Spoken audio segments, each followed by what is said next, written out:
Next, we're going to stay in Ukraine because we have an exclusive interview with the Ukrainian Security Service, all about how it's using artificial intelligence and drones in this conflict. Here's our security correspondent, Gordon Carrera. Alongside trenches and artillery, Ukraine's war has been one of drones and hackers. And that's led Ukraine's Security Service to move its teams to the front lines. Here, they direct a kamikaze drone to strike a camera being used to track Ukrainian troop movements. In an exclusive interview, the man in charge of cybersecurity and technology for the Security Service reveals they also hack into Russian cameras to collect intelligence. Using artificial intelligence, we penetrate their surveillance cameras on the occupied territories, and we understand the movement of the troops, this information being analyzed, and we understand which type of military and weapons they are about to use, on what direction. The Security Service also uses artificial intelligence to track down those responsible for war crimes, like here in Bucha.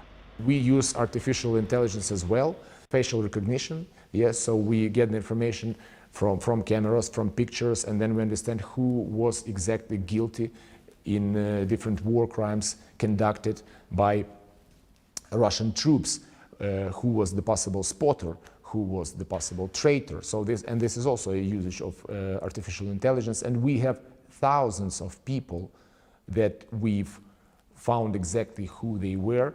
Technology has been at the heart of this conflict from the start. In the opening days of the war, Russian missiles hit Kyiv's main TV tower.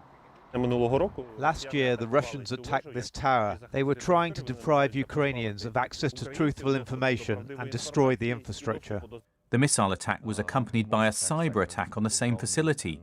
Since then, as Victor Zora, the man in charge of cyber defense, shows me, the pace of cyber attacks has been relentless.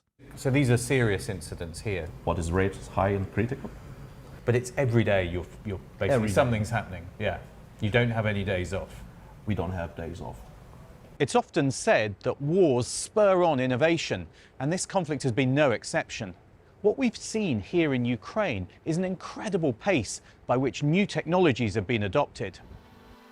Nowhere has the pace of innovation been clearer than drones. In a location we've been asked to keep secret, operators are taught not so much how to fly the drones as how to stay alive themselves. Risks are increasing as they move closer to the fighting. Right now, the distance is getting shorter and shorter and shorter because of enemies' jamming systems. Hackers and drone operators are now on the front lines, with both sides knowing that technology could give them a vital edge in a hard-fought war. Gordon Carrera, BBC News, Ukraine. Well, let's speak now to Dr. James Rogers, Senior Fellow at Cornell Tech Policy Institute. Thank you very much for coming on the programme. Thank you for having me. So let's start with this issue of drones and the technological advances there. How significant have they been? Well, they've been pretty fundamental in terms of contributing to the effectiveness of Ukrainian forces. What started as very much a donation of hobbyist drones, of commercial systems, early on in that war, as that Russian column made its way towards Kiev, where drones were vital to try and pick out the weak links, the gaps in that column. Well, drones have now moved forward to become far more advanced, high-tech systems that move faster, further, and are harder to hack. In fact, Ukraine says it now has one of the largest drone armies on Earth, and it's something that it's seeking to expand and build upon. And what are the kind of advantages? You say it can go further, faster, harder to hack. What people talk about artificial intelligence quite a lot. We're talking about the facial recognition, things like that. Are these developments that you would have expected? These are developments that we've seen in other high-tech militaries around the world. And so it's no surprise that sadly the war in Ukraine has become a testbed for deploying these high-tech systems in conflict. But they have become vital. As you heard in that last report, there is this fusion of artificial intelligence into drone systems. So drones are the hardware, AI is the software, and you send these drones up into the air with their computer brains on board, with their AI vision, and they're pre-programmed to pick out specific targets.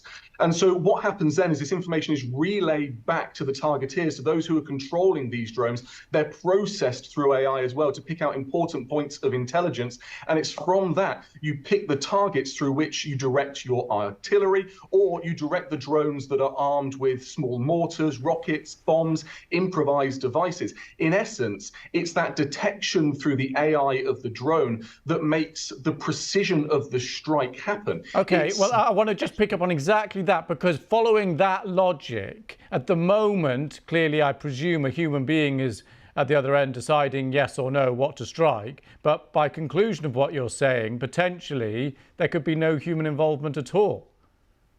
Well, you've touched on a really important point, and sadly, we've already seen this deployed in conflict, not in Ukraine, but in Libya. According to a United Nations report, we have had similar-looking drone systems, these quadcopter-type drones, specifically a Turkish drone called the Kargu 2, which has the ability to not only pick out a target with its AI vision, but to take that deadly strike. And so you have drone systems, robotic systems, that can take that kill decision, the choice to kill a human being without a human being in the loop of control. And you're exactly right. Sadly, that is the future of war unless we can put legislation in place to stop it.